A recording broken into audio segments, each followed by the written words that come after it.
So should you quit your job before you ever start your freight broker business or any small business ownership for that matter? Should you start the business and then start to build some momentum, start to make some money, and then gradually separate from the job?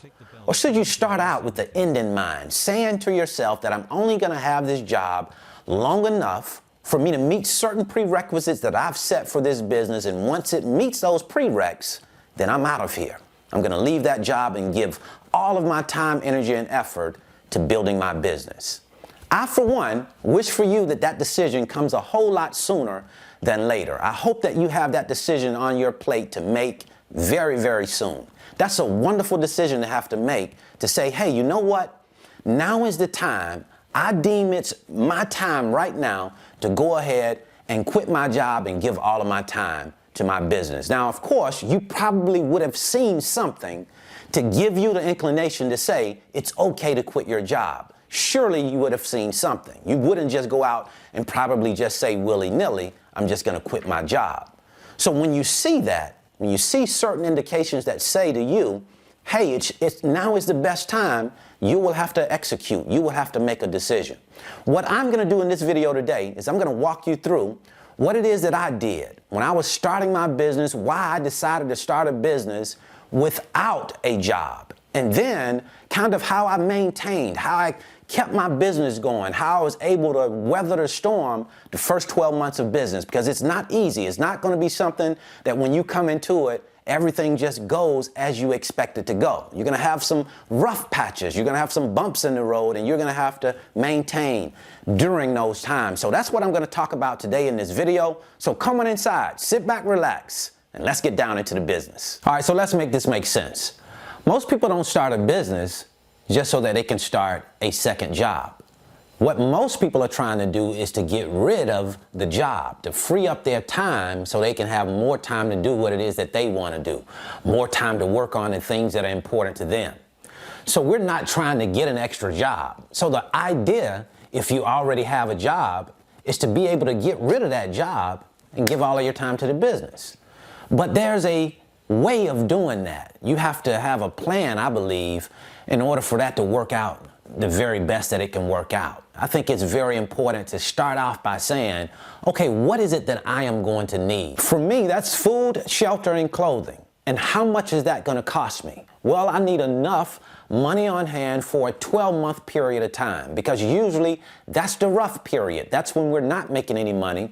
So I want that amount of money, the food, shelter, and clothing in total. What is my mortgage? How much is it going to cost me to live my life? How much does it cost every month for my power bills, utility, my whole lifestyle? What does that cost? Let's just say that was $2,500 a month. So $2,500 a month times 12, that'll be a total of $30,000. So I want to save $30,000 before I start my business. Start planning for that. Even if I don't start with $30,000, I have something that I've saved up, so it helps facilitate my lifestyle, help me to pay for the lifestyle so that I don't have to worry about the business making money right away. Because I'll tell you something, what is a very big mistake.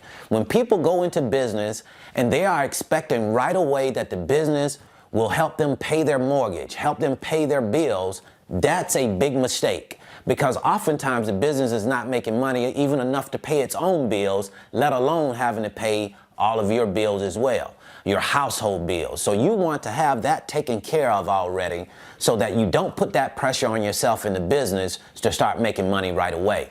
And even when it starts to make money, it has to make enough money to pay its own bills first before it can start to pay you. And keep this in mind, the bigger your lifestyle, the more money you have to have on hand to pay for that lifestyle.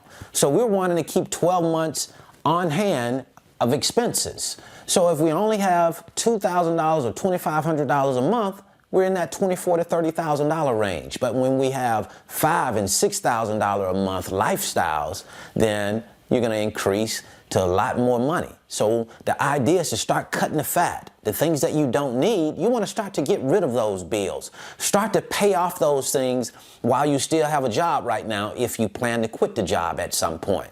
Because when you quit your job, you're losing that income. But if you've decreased your lifestyle, then you don't have to worry about trying to produce extra money to pay for that increased lifestyle. if that makes sense. So proper planning helps you to prevent poor performance. Next up, we're going to talk about prioritizing. Make sure that you're prioritizing paying yourself. That's a P1 priority in my opinion.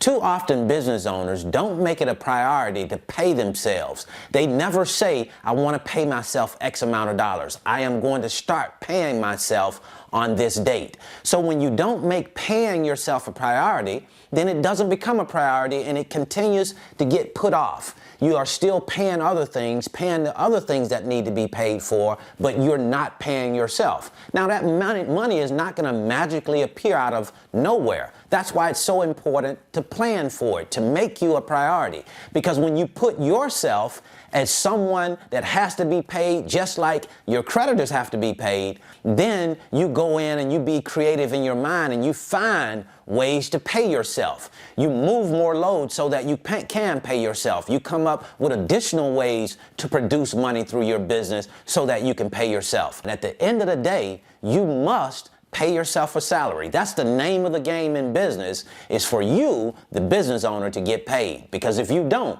you won't be in business for long. But hold on, pump your brakes. It's not just about you. Yes, you are a priority one, but there's also another priority one, and that's the business. You cannot forget about the business. You have to put money back into your business so that you can continue to innovate, so that you can continue to compete, continue to make your business more and more competitive. So we have to put money aside to do that. Sometimes we don't put enough money back in the business so that the business can grow. How do you think the business will grow? It has to grow by getting better, offering better services, being better at what it is that you deliver on a day in and day out basis. And sometimes that's about systems upgrades. So we're going to need the money to do that. So we have to set a sufficient amount of money aside for the business as well. Because the business is the chicken that lays the golden egg. And we want to protect that chicken. We want to nurture it. We're going to make sure that it continues to lay those golden eggs. So we don't want to starve it. We want to give it the sufficient amount of attention that it needs. We want to give it the sufficient amount of money that it needs so that it can continue to produce. And now let's talk about the last element that I'll share here, is the learning phase. When you first start your business, one of the things that you want to focus on more so than anything else is learning, and learning what you need to know in order to start producing, in order to start making money. You're going to have to get better on negotiating on both sides of the house with your shipper and your carrier in order to do that. Because when you first start, sometimes you're going to miss, or you're going to shoot low on the shipper side. And then when you start negotiating on the carrier side, sometimes they are going to beat you because you're new to the game. You don't know quite how to do that. So there's a lot to learn when you first get started. Negotiating is a big part of that. Not only are you going to be focused on negotiating, you're also going to be learning about their skill set that you need to satisfy your shippers, what they like, what they don't like, what parts of your service do they see the most benefit in, and you want to go in and start maximizing that part of your service. So there's a lot to learn when we first get started in our business, and we want to be like sponges. We want to soak it up, learn as much as we can so that we can start to producing income. I cannot say this enough. The most important thing to you as a new freight broker is positioning yourself, positioning your business so that you can make money. Making money will be what determines whether you are around at this time next year or not. So let's make money a focus. And it starts with the learning process. So these are the things that I wanted to share with you today. This is where I thought the most focus should be when I first started my business. When you first start your business, you need to identify what you think is most important to you. But at the top of my list was, number one, having a sufficient amount of money on hand, because I didn't have a job. So I didn't have a big margin of error. I couldn't afford to make too many mistakes. I had to make mistakes, learn from those mistakes, and not repeat those mistakes. And then I wanted to learn, go in and be a sponge and learn as much as I possibly could so that I could start to produce money and become more and more productive over time. That way we would grow and continue to grow the income because of what we're learning. And we also talked about the importance of paying yourself a salary and not forgetting about the business as well, because we have to put money back into the business in order for it to grow. Please like, subscribe, and click the bell so you don't miss anything. Helpful. If you want to learn more about the freight broker business, I'll leave a free link in the description. It's my 5-video series titled How the Load Movement Process Works. It will give you a look at the freight broker business, let you see me in my office, moving freight, talking to shippers, talking to carriers. That way you can get a really good idea of how it works before you come into it.